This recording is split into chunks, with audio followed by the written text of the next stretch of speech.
Troisième journée du Salon international de la beauté d'Abidjan et nous avons une belle surprise, une icône du théâtre, du cinéma en Côte d'Ivoire, une personnalité qui en tout cas a permis à bercer plus d'un en Côte d'Ivoire. Avec lui donc nous allons parler un peu de son passé, mais dire pourquoi il est aussi bas également. Ensuite savoir son actualité en ce qui concerne bien sûr le théâtre qui s'est très bien fait depuis. Donc comment ça va, qui fait ça, faut pas fâcher. Aujourd'hui savoir où notre icône se trouve, qu'est-ce qu'il fait aujourd'hui. Bonjour icône, vous allez vous présenter.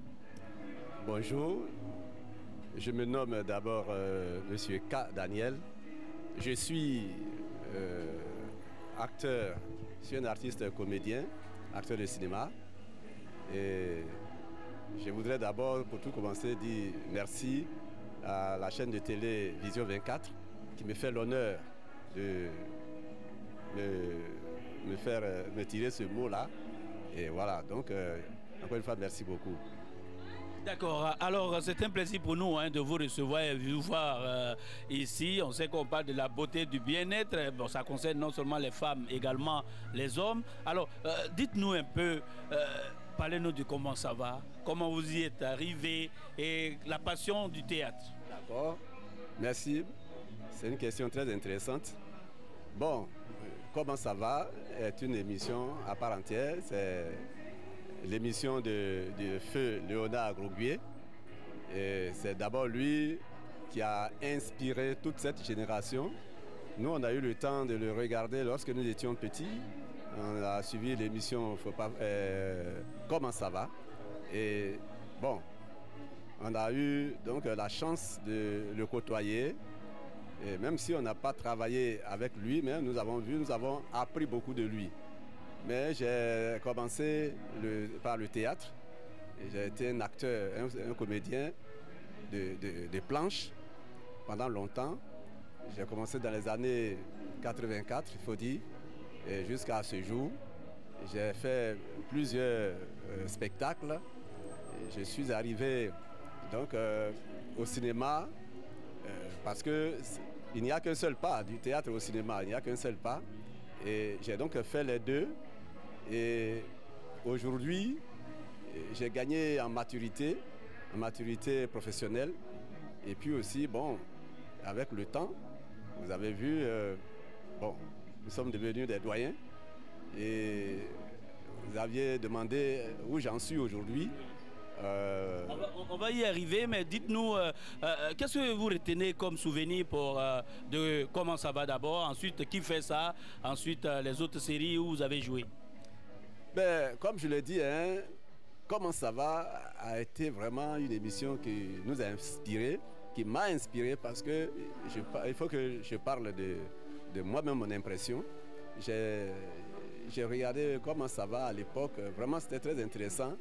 Les thèmes abordés étaient vraiment très bien rendus. Le comédien Grosguier a vraiment puisé dans son fort intérieur et tout ce qu'il a fait, ce sont des faits de société en fait, que lui il a mis sur la place publique et puis c'est tellement bien rendu que nous qui avions déjà ce petit virus, bon, ce petit rêve en nous, on a dit bon, pourquoi pas, il faut emboîter le pas aux doyens, c'est ce que nous avons fait. Parce que vraiment, il faut dire que j'ai retenu beaucoup de bonnes choses de cette émission. Vous avez de bons souvenirs, certainement, parce que vous avez apporté beaucoup aussi au niveau de la culture à la Côte d'Ivoire. Aujourd'hui, M. K, les noms que vous avez eus dans les différents films, on va dire, les différentes séries. Ah là, moi-même, je n'en ai pas trop souvenance parce qu'il y en a tellement. Oui. Il y en a tellement. Quel est le nom qui est resté? Bon, il faut dire que c'est Fiolongo qui m'a propulsé. Et il y a eu Ablata, il y a eu Zanzibar, il y a eu Zimé, il y a eu... bon, comment on appelle ça? Il y a eu plein de choses. Ça, il faut dire. La liste est vraiment... longue. Mais à l'état civil, vous avez dit le nom, c'est... Monsieur K. K. Daniel. Daniel. Aujourd'hui, qu'est-ce que notre icône, à quoi il s'adonne? Est-ce qu'il est toujours dans le cinéma, dans le théâtre, ou bien est-il formateur? Quelle est son actualité? Bien, je suis toujours dans le cinéma. Je suis encore à Faut pas fâcher.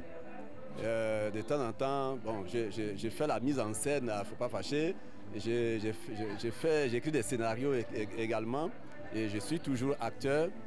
Et aujourd'hui, j'ai un peu évolué au niveau de l'intellect. C'est-à-dire, je suis allé à l'université. Depuis 2016, j'ai eu le bac. J'ai fait le bac en 2016, je l'ai obtenu. Et je suis allé quand même, à l'université. Aujourd'hui, j'ai fini, j'ai déjà, qu'on appelle ça, fait le master. Voilà. Donc, je suis au niveau du master. Mon ambition. On continue les études? Oui, je continue mes études. J'ai déjà soutenu un master 2. Donc, je cherche à aller maintenant au doctorat. On veut déboucher à quoi exactement? Ben, il faut se former en toutes choses. Si on a le doctorat, bon, il y a beaucoup de choses qu'on peut faire. Je reste toujours dans le domaine de ma compétence, du cinéma. Et pourquoi pas, je peux donc former des jeunes gens, les enseigner, voilà, au niveau de l'université, des grandes écoles. Et puis, rester aussi toujours en contact avec le métier en termes de pratique. Voilà, donc je suis toujours aussi dans le cinéma, dans le théâtre. Je fais toujours les deux. Et bon, parallèlement à ça, je fais des études. Voilà. Donc on peut dire que toujours la fibre du cinéma est toujours là, on travaille dans ce sens. Mais aujourd'hui, quel est l'objet de votre visite du SIBA, le Salon international de la beauté d'Abidjan? Il faut dire que qui parle de SIBA parle du monde du showbiz. Voilà. Et donc, c'est vraiment que lorsque j'ai passé, il faut dire, je venais d'une visite là, au ministère de la Culture. Et puis, de passage, j'ai vu des stands. Et j'ai vu des prospectus, j'ai vu des affiches. J'ai vu qu'on dit c'est le SIBA, le Salon international de la beauté d'Abidjan. Voilà. Et donc j'y suis entré pour vraiment satisfaire un peu ma curiosité. Et j'ai découvert qu'il y a de très très bonnes choses, de très belles choses. Effectivement, le nom est vraiment, quand on dit le SIBA, c'est que vraiment c'est un salon international de beauté. Et c'est ce que j'ai remarqué. Il y a beaucoup de choses que j'ai découvertes. Et ça me va vraiment droit au cœur. D'accord. Alors, on va dire aujourd'hui, vous êtes toujours, comme on vous l'avait dit, ce salon est à sa 4e édition. Aujourd'hui, on peut dire que la jeunesse fait le théâtre, le cinéma, un regard sur la culture, sur la jeunesse, ceux qui vous précèdent, ceux qui sont après vous aujourd'hui. Quel regard jetez-vous sur le théâtre, la culture aujourd'hui? Ben, je veux dire que cette question est très très pertinente d'abord. Mon regard sur le théâtre, sur la culture. Bon, pour le théâtre, je me dis que c'est un peu mitigé parce que aujourd'hui, le théâtre a pris un peu de plomb dans les ailes. Et nous voulons batailler pour que le théâtre reprenne ses droits. Parce que c'est le théâtre qui forme pour le cinéma. Aujourd'hui, beaucoup de jeunes gens aiment les raccourcis. Ils viennent de la maison, ils se mettent devant une caméra et puis on dit ils sont devenus des acteurs. Mais quelle formation ont-ils eu? Ont-ils reçu plutôt? Mais aujourd'hui, des gens se disent que bon, quand on l'a vu, on t'a vu à la télévision. T'as vu à la télévision, ah bon, en tout cas, c'est bien. Mais c'est flatteur. Et quand tu passes à la télé, dans le domaine du cinéma comme du théâtre, tu dois pouvoir crever l'écran. C'est ça l'objectif. Mais aujourd'hui, en ce qui me concerne, quand je regarde beaucoup de jeunes gens aujourd'hui faire du cinéma, ils me disent qu'ils sont venus pour la photo. Pour la photo. C'est-à-dire pour l'image? Oui, pour l'image, ils sont là, ils sont très bien habillés, ça c'est vrai. Mais est-ce que le rendement en tant que tel, rendement artistique, est-ce que c'est cela? C'est vrai, beaucoup d'autres aussi quand même jouent. Ça, je ne dis pas que tout le monde est mauvais, mais il faut que les gens soient formés. Il faut que les gens aillent à la formation. Parce que c'est pas bien qu'on fasse une émission de télé ou alors qu'on fasse un film et puis bon, on passe inaperçu. C'est pas normal. C'est pas du tout normal. On y va pour crever l'écran. On y va pour s'exprimer. Pour qu'on dise, ah, en tout cas, ce qu'il a fait est excellent. Quand on passe à la télé, c'est pour l'excellence. Quand on fait le cinéma, c'est pour l'excellence. C'est pour cela que, non, on a eu des idoles, comme Sijiri Bakaba, qui, en tout cas, moi, a été mon idole. Et j'ai vraiment voulu lui ressembler. Je ne sais pas si j'y suis arrivé, mais je n'ai peut-être pas eu les mêmes chances comme lui de faire beaucoup de films, parce qu'il en a fait dans sa vie. Mais j'ai voulu lui ressembler et j'ai eu l'occasion de le rencontrer, de travailler avec lui. Il m'a apporté aussi sa touche. Guédéba Martin m'a apporté sa touche. En tout cas, ces deux maîtres-là m'ont vraiment formé et je suis fier. D'accord. Aujourd'hui, quel regard également sur... on a aujourd'hui une autre façon de faire le théâtre, les humoristes. Est-ce qu'eux, ils ne crèvent pas l'écran? Est-ce qu'eux, ils ne sont pas en train d'effacer ceux qui font le cinéma exactement? Est-ce que aussi l'humoriste est bien placé pour faire du cinéma? Bon, il faut bien faire la part des choses. Un humoriste est un humoriste. Il n'est pas un comédien. Il n'est pas un comédien. On va dire que cela est inné parce que s'asseoir là ou s'arrêter là pour dire des choses, des blagues, des gags qui font rire, ça c'est de façon naturelle. Il n'y a pas de formation pour ça, à ce que je sache. Et un humoriste peut faire du cinéma, je dis que ça dépend de celui qui l'utilise au cinéma. S'il voit que, par exemple, le cinéma, il y a beaucoup de raisons, il y a beaucoup de choses. On peut voir quelqu'un, son physique simple peut intéresser le réalisateur. Il peut dire, ah, je veux bien son physique tel qu'il est là. Il suffit même qu'il s'asseye devant ma caméra, je vais obtenir ce que je veux. Mais lui inculquer, lui donner un rôle et le rendre, il peut avoir un rôle de composition. Est-ce qu'il peut rendre ce rôle-là? Lui, sa spécialité, c'est de dire des choses qui font rire, que lui-même, il a imaginé, qu'il a fabriqué. Ça n'a rien à voir avec le texte qu'on lui donne pour jouer. Alors, il y en a qui s'en sortent. Il y en a qui s'en sortent parce que, bon, à force, donc, on devient forgeron. On devient forgeron. Mais un humoriste ne peut pas être systématiquement un acteur de cinéma. Voilà. Aujourd'hui, dans le temps, hein, dans nos lycées et collèges, c'était le théâtre, le ballet et tout cela. Aujourd'hui, les jeunes qui veulent s'adonner au théâtre, pas à l'humour, mais au théâtre, quels conseils vous pouvez leur donner? Ben, moi, je leur demande tout simplement de se constituer en groupe, en troupe de théâtre, et puis bon, de travailler, d'apprendre à jouer, d'apprendre à s'incarner dans un personnage. Parce qu'au théâtre, on joue des personnages. Ça fait que quand on a cet esprit, cette mentalité de pouvoir jouer les personnages, on se transcende, on se dépasse.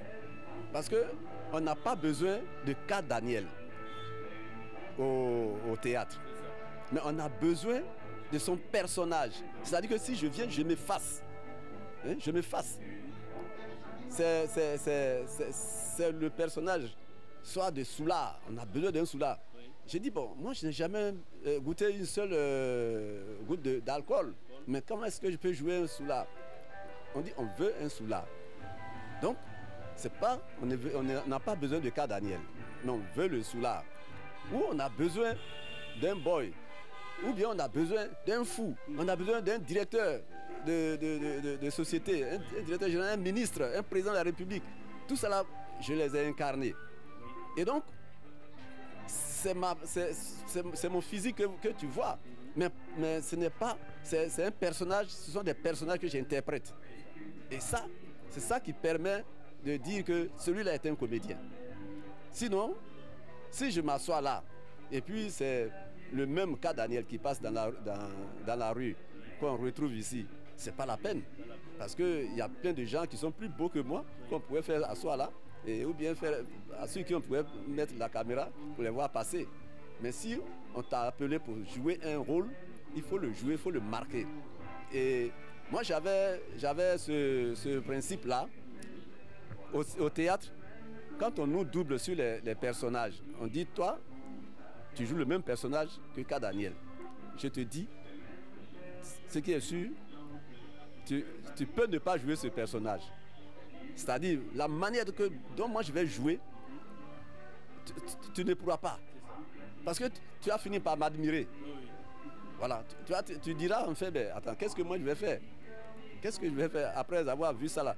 Qu'est-ce que je vais apporter de nouveau? C'est comme ça. À moins que vraiment je tombe malade pour que tu profites pour faire quelque chose. Sinon, si moi j'ai récupéré, je le rends difficile et beau. Beau mais difficile. Tu ne peux pas reprendre ce que j'ai fait. Voilà. Alors, est-ce qu'aujourd'hui le théâtre a de l'avenir, de l'espoir? On peut garder l'espoir pour dire que on peut toujours avoir des planches, parce que c'est difficile maintenant. En Côte d'Ivoire, il y a beaucoup de lieux de cinéma qui sont devenus des centres de prière. Est-ce qu'aujourd'hui, on a de l'espoir pour que le théâtre puisse continuer, non seulement dans nos établissements, mais au niveau des planches, des lieux de cinéma? Ben, c'est notre souhait. Nous qui sommes les devanciers au niveau du théâtre, c'est notre souhait que les salles reviennent. C'est vraiment notre souhait. Et il faut dire aussi que là, il y a eu des générations, c'est une question de génération. Aujourd'hui, la tendance, c'est aller à l'humour, aller former une troupe de théâtre. Même les festivals de théâtre se comptent au bout des doigts en Côte d'Ivoire. À part ce que fait Delphine Yoboué, moi, je ne vois pas encore un autre festival de théâtre. Et tout le monde veut aller très vite au cinéma et sur les réseaux sociaux. Bon, vous voyez, mais dire que à l'époque, comme dans les années 80, quand on parle de théâtre en Côte d'Ivoire, les communes comme Yopougon, Abobo étaient en effervescence. À l'intérieur, comme Adzopé et autres, ce n'est plus le cas. Mais vivement que cela revienne, mais ça va dépendre de la politique. Ouais, il faut vraiment une politique culturelle pour que cela vraiment revienne. Parce que la télévision même a abandonné le théâtre. Parce qu'à l'époque, il y avait des émissions consacrées au théâtre. Des émissions consacrées au théâtre, telles que Théâtre chez nous, diffusées chaque dernier jeudi du mois, et avec des réalisateurs qui sont tous aujourd'hui partis, Kofi Abdul Karim et Mano Steve à leur âme. Ce sont ceux-là qui avaient fait que le théâtre vraiment était vraiment aimé de tous. Au niveau de la radio, il y avait des émissions comme théâtre. Vous avez dit théâtre animé par Pierre Yastresia. Comment elle s'appelle encore? Il y a une dame qui animait cette émission. Voilà. Donc c'est pour dire que si on peut reprendre cette politique culturelle en Côte d'Ivoire, nos gouvernants, si vraiment la chose culturelle, la chose artistique, la chose théâtrale, la chose cinématographique les intéresse, ils devaient vraiment mettre un point d'honneur sur ça, de sorte qu'ils créent Et ils envoient des animateurs de ces émissions, parce que c'est eux qui, c'est à partir de ces émissions que les créateurs viennent vers eux. Parce que si tu as une troupe de théâtre et que tu n'as pas il n'y a pas au niveau de la télé une émission capable de s'intéresser à l'évolution à la promotion de ce théâtre, ben, c'est fini. Donc, c'est à cela que j'en appelle à la bonne volonté de nos dirigeants de faire vraiment, de tout faire pour que le théâtre revienne. Parce que le théâtre, on va dire même que c'est la base même de tout. Le cinéma, c'est bien, c'est la même chose. Le théâtre est vivant. Le théâtre est un art vivant. Donc, ça anime véritablement la cité. Voilà. Donc, il faut vraiment mettre un point d'honneur sur cela. Merci beaucoup, M. K. Daniel. Vraiment, nous sommes très heureux de passer ce moment avec vous et bénéficier de tous ces conseils par rapport à la génération présente et celle à venir. Alors, avez-vous un message à lancer ou bien une invitation ou bien quelque chose à dire dans le sens de promouvoir toujours le théâtre et la culture? Ben, merci. Je dis que je demande à la jeunesse de véritablement s'intéresser à la formation. Aujourd'hui, on a un grand institut, l'INSAC, qui forme des acteurs. Mais le problème est que quand on va à l'INSAC, on va avec un niveau intellectuel. On y entre avec le BPC et le bac. Le BPC pour le LEA, le lycée d'enseignement artistique, et puis bon, le bac pour les autres au niveau universitaire. Mais quand on a fini à l'INSAC, on devient fonctionnaire. Et puis, ça devient autre chose. Mais au niveau privé, c'est-à-dire que dans les quartiers, les gens devraient se retrouver, former des groupes de théâtre, travailler, et puis aller à l'INSAC, ne serait-ce que pour approfondir leur formation, avoir une idée du travail qu'ils sont en train de faire, pour pouvoir le défendre. C'est ça qu'il faut. Et je demande donc à la jeunesse de croire que ce métier est un métier d'avenir. Le théâtre, le cinéma, vraiment sont des métiers d'avenir. Pour ceux qui l'aiment. Parce que c'est d'abord ça. Il faut aimer le métier avant de le faire. Nous y sommes entrés tout jeunes. Nous y sommes restés jusqu'à aujourd'hui. Mais on n'est pas des milliardaires. Mais nous ne regrettons pas de l'avoir fait. Parce que nous savons que nous avons tiré notre épingle du jeu. C'est ça qui est important. Surtout éduquer la société, orienter la société. Avec vous, on a appris beaucoup de conseils. Donc, vraiment, on vous dit merci. Merci en tout cas de nous avoir accordé ce temps d'antenne. Et surtout, nos antennes, sinon notre chaîne de télévision Web TV est ouverte pour bénéficier de vos conseils et surtout apporter encore un plus à notre société parce que vous aimerez une icône de la communication, on va dire, du théâtre, du cinéma. Et nous disons merci. Merci pour tout ce que vous avez fait. Que Dieu vous garde encore longtemps pour que la génération présente et à venir puisse bénéficier de ce talent immense que vous avez.